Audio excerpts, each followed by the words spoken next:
hari yang kau beri,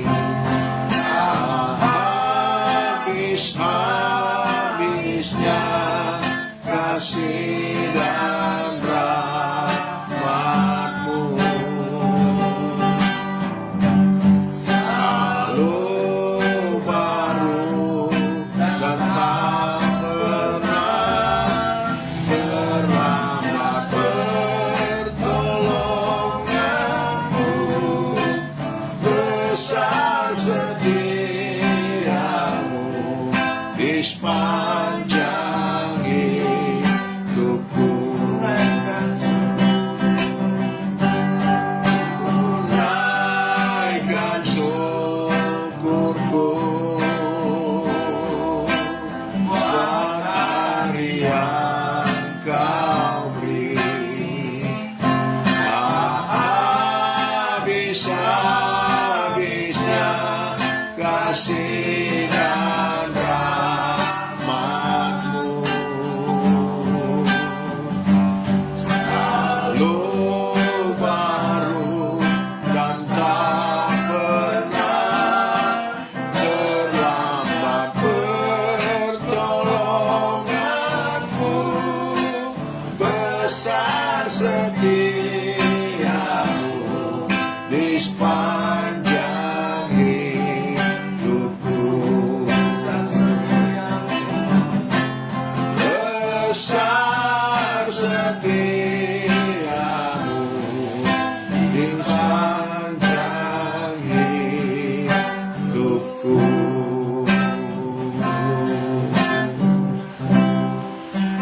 Besar setiamu ya Tuhan, pada hari ini kami boleh berada di Sekolah Tinggi Teologi Spirit Tondano. Dan pada saat ini kami boleh kuat sehat. Ini karena kasih sayang Tuhan. Kami boleh bernafas, hidup. Ini adalah kebaikan Tuhan bagi kami. Pada hari ini Tuhan, kami akan memulai pembelajaran mata kuliah pembinaan warga gereja. Tuhan berkati kami yang pada hari ini akan memberikan pelajaran Tuhan. Tuhan, urapi kami dengan kuasa-Mu. Kiranya hikmat, akal budi daripada-Mu, kebijaksanaan daripada-Mu ya Tuhan, yang menuntun kami di dalam pembelajaran ini. Kami percaya Tuhan, sebagai murid yang akan mendengarkan, Tuhan berkati. Hanya mereka juga dapat mengikuti dengan baik, bahkan mereka boleh melaksanakan di kemudian hari dengan pelajaran-pelajaran yang akan didapat nanti. Dan kami semua tim dosen yang akan memberikan mata kuliah, Tuhan berkati. Berkati Ketua Rektor, Bapak Pendeta Rangki Raung. Tuhan Yesus berkati. Biar dia boleh kuat sehat selalu di dalam memimpin STT Spirit Tondano bersama Ibu Pendeta Yunita. Tuhan Yesus berkati. Terima kasih Tuhan. Kami akan mulai mata kuliah kami hanya di dalam nama Bapa, Anak dan Roh Kudus. Di dalam nama Tuhan Yesus kami berdoa. Haleluya. Amin. Puji Tuhan. Kita akan mengikuti mata kuliah pembinaan warga gereja. Ya. Pembinaan warga gereja ini pengertiannya adalah pembinaan pada anggota-anggota gereja supaya mereka boleh memberikan suatu kehidupan yang baik di dalam bergereja. Atau kalau misalkan di gereja itu ada jemaatnya, mereka akan menjadi jemaat yang baik, begitu. Nah, agar sebagai warga gereja boleh bertumbuh di dalam iman kekristenan, kerohanian yang tertuju kepada Tuhan Yesus Kristus, dan pemahaman tentang Alkitab yang betul-betul firman yang dari Tuhan. Nah, ini yang menjadi satu pembelajaran kita dari hari ke hari tentang Alkitab. Jadi sebagai warga gereja juga wajib melakukan doa dan membaca firman Tuhan, membaca Alkitab. Nah, di situ ada pembinaan langsung dari rohani kepada warga gereja. Tetapi perlu diketahui bahwa pembinaan warga gereja ini dilakukan oleh pemimpin gereja. Kalau yang lebih tinggi, pemimpin gereja sinode, dan sampai kepada levelnya di bawah sebagai ketua wilayah, dan kepada ketua wilayah sampai gembala. Nah, gembala yang akan membina warga gerejanya biar hidup seturut dengan firman Tuhan. Nah, yang kita harus belajar yang benar, kita harus mengikuti kebenaran, patokan kita adalah Alkitab. Puji Tuhan, pembacaan Alkitab yang berkesinambungan itu akan tetap membina untuk akan mendapatkan pelajaran yang sangat berharga. Itu bukan cuma anggota jemaat, tetapi pemimpin juga, pendeta juga.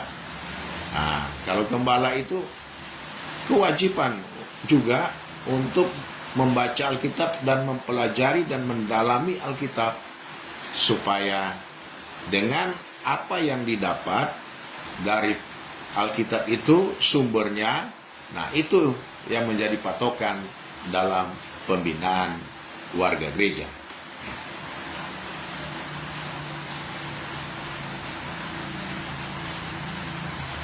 Proses ini bukan hanya kegiatan semata-mata, melainkan sebuah pendampingan rohani secara menyeluruh dalam berbagai aspek kehidupan jemaat atau gereja, sehingga warga gereja mereka bukan hanya mengetahui tentang teologi Tuhan, atau tetapi juga mengalami pembaruan diri. Jadi dalam pembinaan warga gereja terus-menerus dilakukan sehingga terjadi sesuatu yang lebih baik lagi buat warga gereja. Tapi juga mengenal perjumpaan secara pribadi dengan Tuhan. Nah, perspektif daripada warga gereja di dalam menjalani kehidupan sebagai bentuk kesetiaan warga gereja dalam melaksanakan panggilan iman kepada Tuhan Yesus Kristus. Kita lanjut. Gereja yang menemukan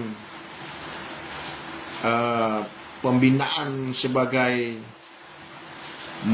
modal utama tidak akan membiarkan warga gereja tanpa arah, tetapi aktif menjadikan wadah daripada warga gereja ini untuk membina secara konsisten.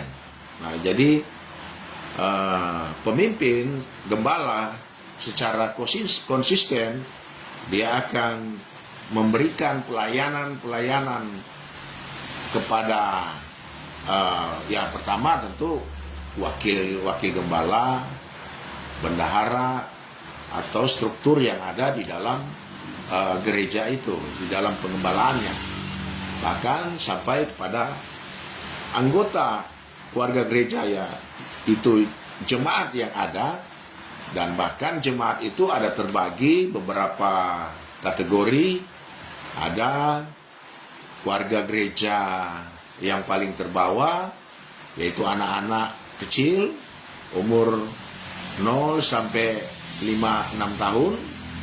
Nah, untuk yang anak-anak kecil yang dikatakan anak-anak yang besar, dari umur 5-6 tahun sampai ke 12-13 tahun. Nah, saudara yang dikasih Tuhan, bahwa pembinaan ini terus menerus. Jadi kalau di umur 0 sampai 12 tahun itu ada pembinaan warga gereja yang dinamakan dengan sekolah minggu. Nah, ada mungkin yang menjadi guru sekolah minggu itu tentu lebih paham, lebih mengetahui bahwa pendampingan khusus bagi warga gereja yang terkecil, ya, jadi kalau mau dibilang yang paling kecil ada bahkan bayi umur 0 sampai 2-3 tahun itu. Nah, tentu pembinaan ini terus menerus, bahkan dengan cerita-cerita Alkitab yang diceritakan melalui firman Tuhan kepada anak-anak ini, bahkan mereka bisa mendengar dari bayi.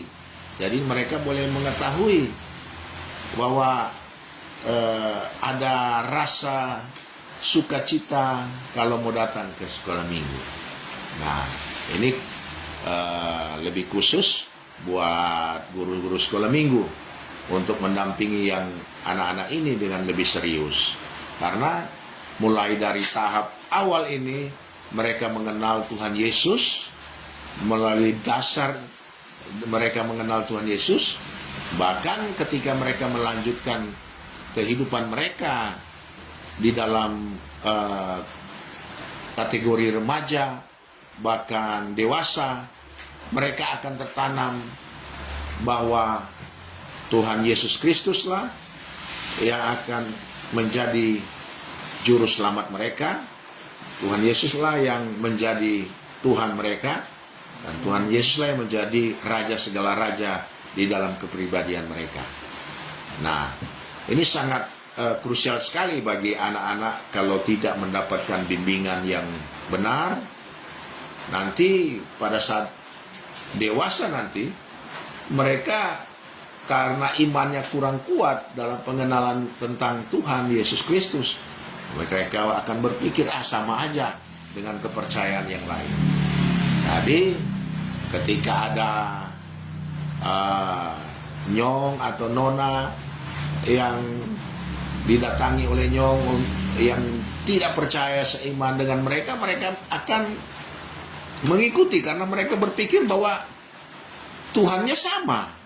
Nah, tapi kalau kita tahu bahwa pembinaan ini sungguh harus betul-betul mendasar, dan anak-anak sekolah minggu ini begitu mengenal betul bahwa juru selamatnya manusia, bahkan seluruh juru selamat pribadinya itu hanya kepada Tuhan Yesus, mereka tidak akan menerima, saudara, tidak akan menerima nona itu, tidak akan menerima nyong itu yang tidak percaya kepada Tuhan. Begitu sebaliknya.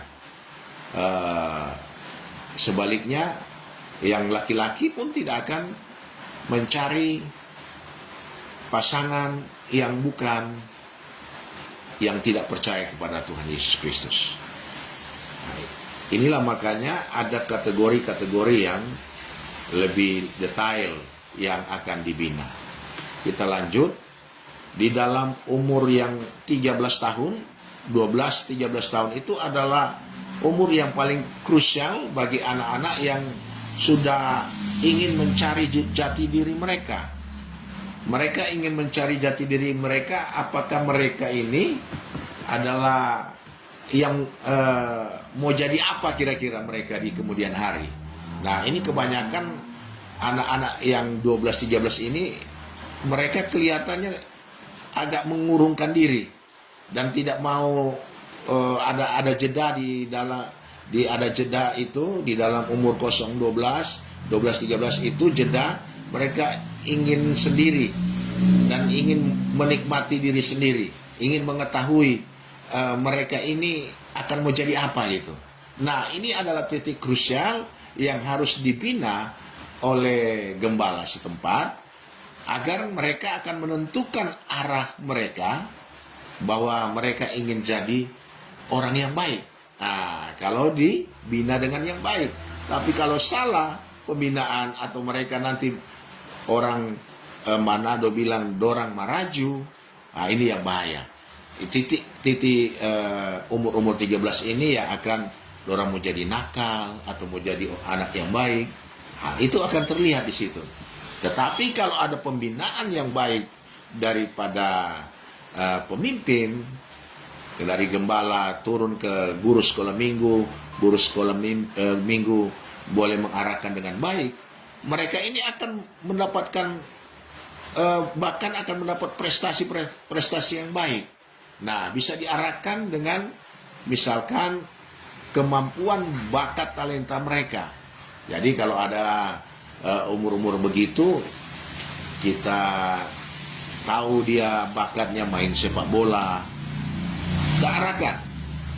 Nah, kalau perlu ada pembinaan untuk cara menendang bola yang baik dan benar.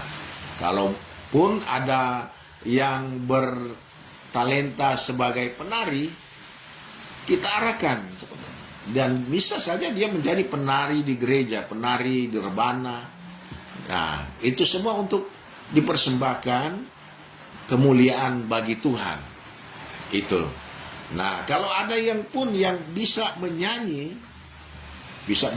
nanti akan bikin satu pertandingan menyanyi. Dia bisa menyanyi dengan baik, bahkan bisa tampil sampai di acara televisi, ada pencari-pencari bakat, dan kita bisa membimbing mereka sebagai gembala dan dengan guru sekolah minggu bisa membimbing anak-anak ini untuk dapat berprestasi dengan baik.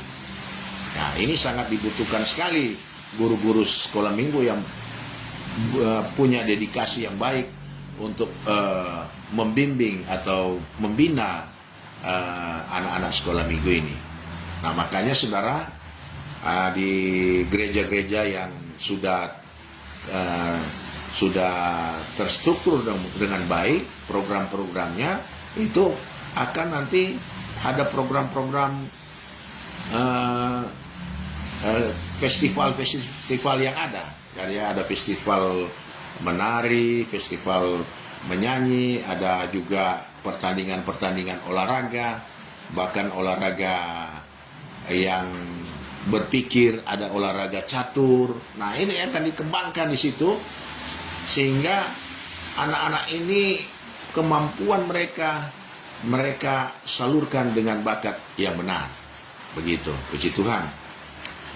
Dan selanjutnya di dalam umur 13 pembinaan ke umur sampai ke 17 adalah kategori remaja. Nah, kategori remaja ini mereka sudah mulai mendapatkan jati diri mereka. Bahkan di dalam umur-umur seperti itu, mereka sudah tahu bahwa mereka akan masuk kuliah nanti atau sekolah lanjut dari SMA selesai atau sekolah tingkat atas, mereka akan lanjut di dalam kuliah.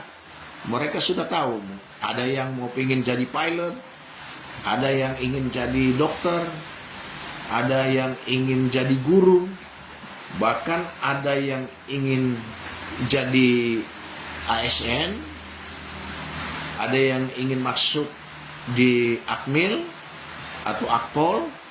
Nah, yang akan mengarahkan mereka tentu gembala dan guru sekolah minggu yang yang sudah mengajak ke remaja. Tentu sudah ada pembinaan warga gereja langsung oleh gembala dan bisa mengarahkan. Nah, biasanya di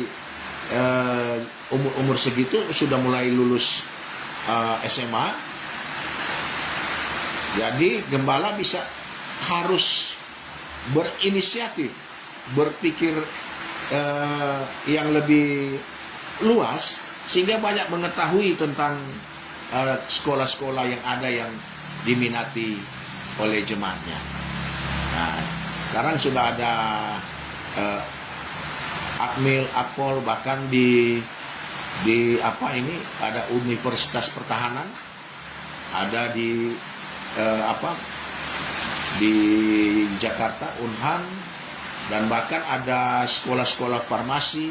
Nah, jadi ketika bakat mereka untuk ke dokter, ya diarahkan ke dokter. Ketika mereka suka sekolah kedinasan, jadi gembala yang membina mereka, mengarahkan sekolah kedinasan.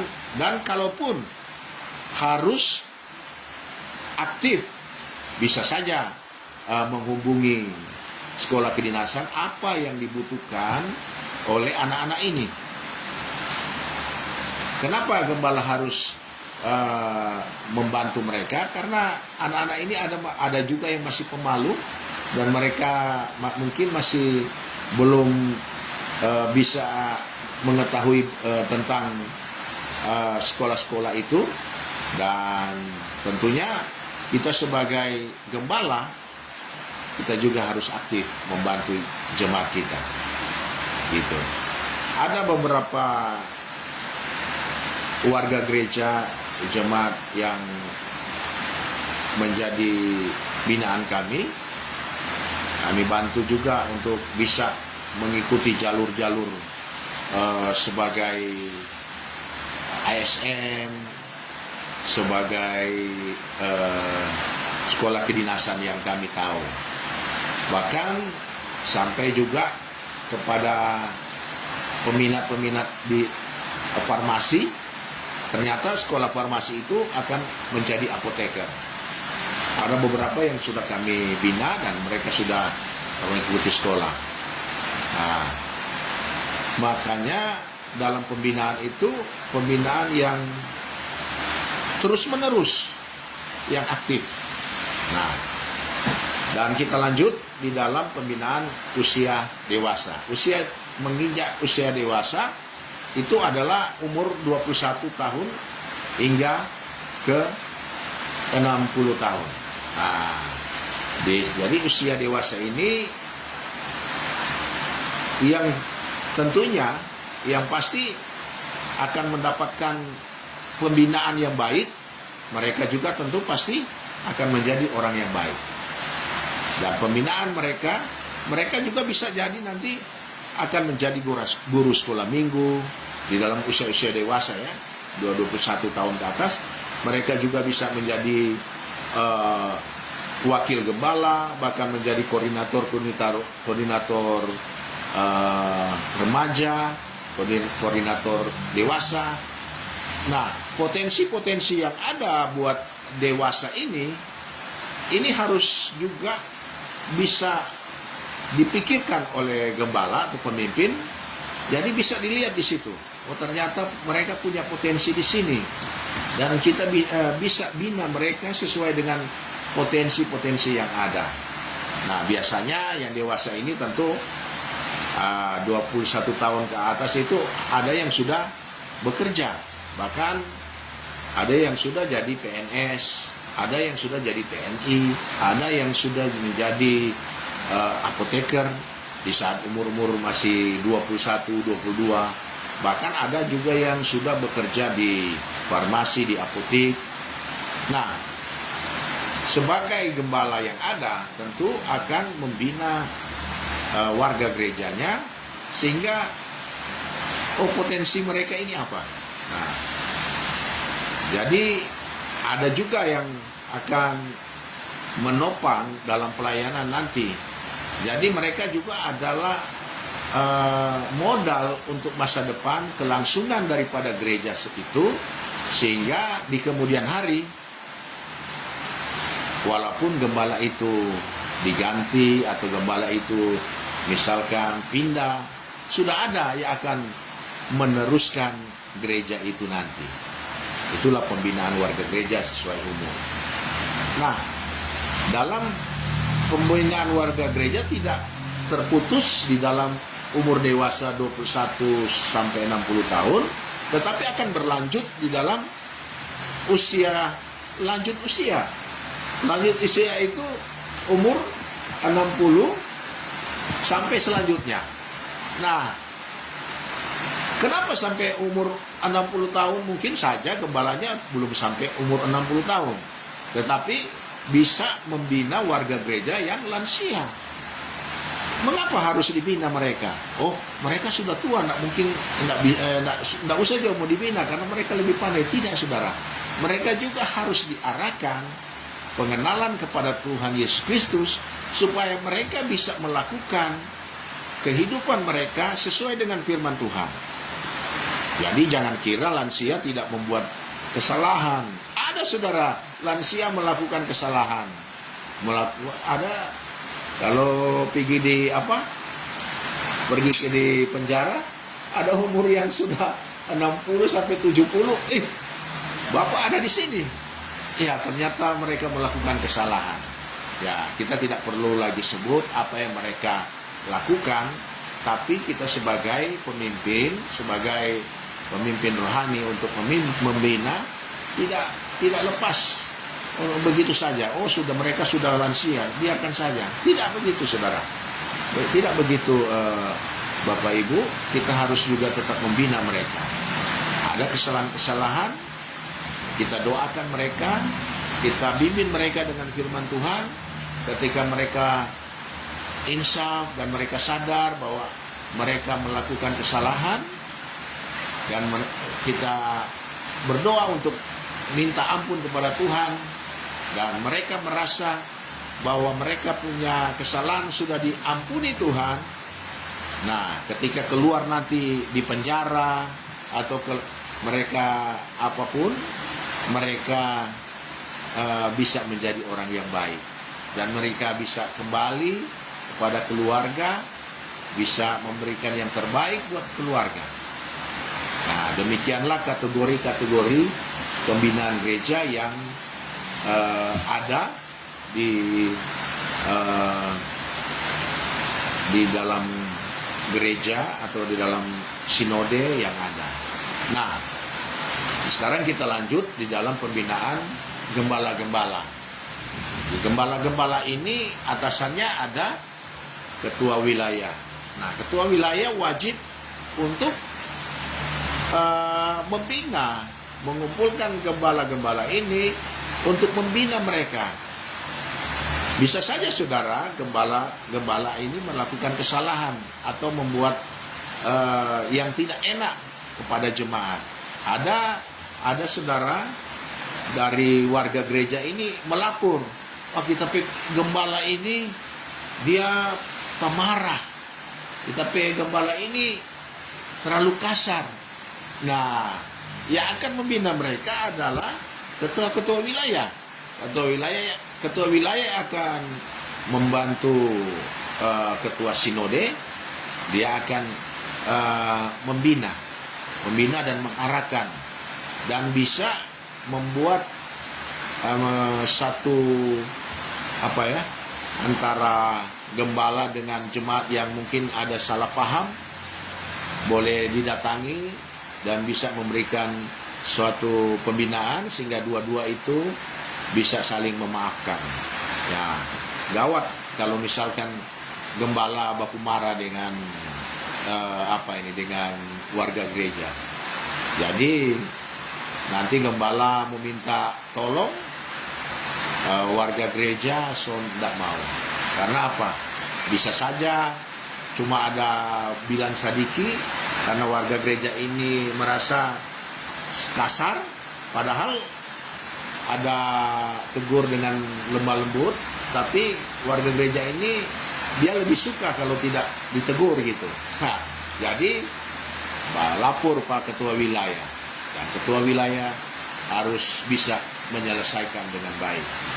Nah, begitu juga dengan ketua wilayah yang ada, tentu akan mendapatkan pembinaan daripada ketua sinode. Nah, tentu kan ada juga ketua-ketua wilayah yang ada di sinode yang mungkin tidak begitu enak dengan gembala, atau mungkin ada tak salah ngomong, ada tak salah memberikan arahan. Nah, wajib ketua sinode itu untuk mengarahkan mereka, membina mereka, sehingga mereka tidak ada lagi baku simpan tidak enak atau baku marah lah. Jadi ada satu perjumpaan mediasi daripada ketua sinode, sehingga gembala dan ketua wilayah menjadi hubungan yang baik. Nah, pembinaan warga gereja ini harus terus-menerus dilakukan, sehingga kita akan mendapatkan warga gereja yang bisa berpartisipasi di dalam membela negara juga. Nah, kalau warga gereja tentu baik, tentu bisa berkontribusi kepada negara. Jadi bukan cuma warga gereja ini berkontribusi kepada gereja, tetapi berkontribusi juga kepada negara, bangsa Indonesia, dan banyak warga-warga gereja yang menjadi pejabat tentunya warga-warga gereja Kristen yang menjadi pejabat di daerah, bahkan di kabupaten, di kemadya, bahkan di provinsi, bahkan level nasional. Nah, mereka juga tidak luput untuk pembimbingan atau pembinaan warga gereja, karena mereka juga ketika mereka kembali ke gereja sebagai jemaat, mereka juga akan dibina oleh pemimpin, oleh gembala setempat. Nah, di dalam gereja-gereja yang sudah banyak jemaat, yang tentu ada pejabat-pejabat, ini tentu harus gembala ini tentu harus belajar lebih giat lagi, saudara, karena mereka akan memimpin nanti barangkali sampai jemaat mereka ada jenderal, bahkan ada mungkin orang-orang kaya, orang-orang kaya yang konglomerat, yang punya punya wawasan yang lebih tinggi lagi.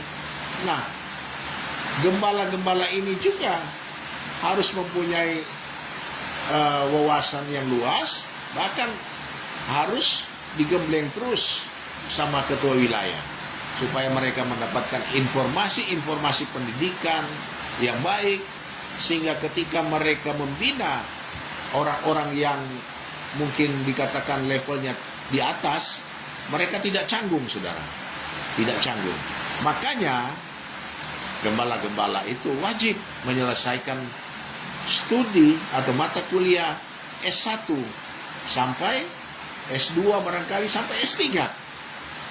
Ini buat apa, saudara?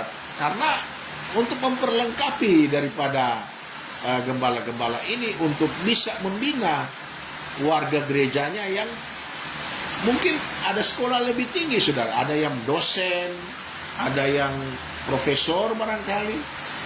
Jadi gembala jangan sampai berdiam diri cuman sampai S1, tetapi bisa lanjutkan S2, bahkan sampai S3, supaya mereka sanggup untuk membina warga-warga gereja mereka, gitu. Jadi kalau mau ambil S1, ya ambil S1 di STT Spirit Tondano, boleh langsung ketemu dengan Pak Rektor, Pak Pendeta Dr. Franky Rawung, dan bisa konsultasi bagaimana cara pembelajarannya, mata kuliahnya, dan Bapak Ibu bisa lebih jelas lagi, lebih tahu, oh gimana kalau kita akan membina, akan menjadi sebagai seorang gembala nanti. Nah, saya tahu bahwa Bapak Ibu nanti akan selesai mata kuliah S1 semester yang penyelesaiannya, dan bahkan nanti akan di wisuda nanti dan berhak menyandang sarjana teologi atau sarjana pendidikan, bahkan akan melanjutkan ke master teologi atau master pendidikan, dan Bapak Ibu bisa menjadi gembala nanti disesuai dengan denominasi gereja yang ada. Ya, jadi kalau misalkan gereja karismatik, ya mungkin ketua sinodenya yang nanti akan menawarkan atau memberikan arahan untuk memimpin sidang jemaat di mana, begitu. Kami kalau dari Gereja Persekutuan Pertebaran Jemaat Ilahi sesuai dengan kalau memang lulusan dari STT Spirit yang akan lebih berkembang lagi, yang ingin jadi gembala, bahkan dimanapun mereka berada, kami siap memfasilitasi dan bisa mentabiskan menjadi gembala di wilayah yang mereka kenal gitu. Jadi tidak, kami dari Gereja Persekutuan Pekabaran Injil Jemaat Ilahi dan STT Spirit ya akan lebih memilih wilayah mereka. Kalau mereka ada di Papua, ya silakan di wilayah mereka di sana, mereka boleh berkembang di sana. Kalau mereka ada di Sulawesi Utara, silakan menghubungi kami. Bahkan kalau ada di Sulawesi Selatan, bahkan di Jawa atau di Kalimantan, silakan tinggal menghubungi. Kami akan siap untuk membuat gereja yang ada di sana. Ini sekadar informasi saja. Puji Tuhan, pembinaan warga gereja mata kuliah kita pada hari ini sampai di sini. Kita berdoa. Mari kita berdoa. Bapa kami yang di surga, yang kami sembah di dalam nama Tuhan Yesus Kristus, Engkau begitu baik, sungguh baik, amat baik bagi kami. Kami telah memberikan materi mata kuliah pembinaan warga gereja. Tuhan tolong biar mahasiswa yang sudah mendengarkan pembelajaran ini, mata kuliah ini, bisa menerima dengan baik, bahkan bisa berguna di kemudian hari ketika mereka sudah lulus di STT Spirit dan sudah di wisuda, dan bahkan mereka akan melanjutkan di dalam pelayanan rohani apabila mereka akan menjadi gembala atau menjadi guru agama atau menjadi pegawai negeri atau menjadi ASN atau menjadi TNI atau apapun yang mereka inginkan sesuai dengan cita-cita mereka. Tuhan tolong berkati. Tuhan berikan kekuatan, kesehatan, kepintaran, sehingga mahasiswa-mahasiswi ini akan lebih setia kepadamu Tuhan. Bahkan mereka boleh belajar dengan baik, bahkan mereka boleh lulus dengan baik. Terima kasih Tuhan untuk penyertaan-Mu yang sempurna bagi kami. Dan pada saat hari ini kami berdoa di dalam nama Bapa, Anak dan Roh Kudus, di dalam nama Tuhan Yesus Kristus. Haleluya. Amin.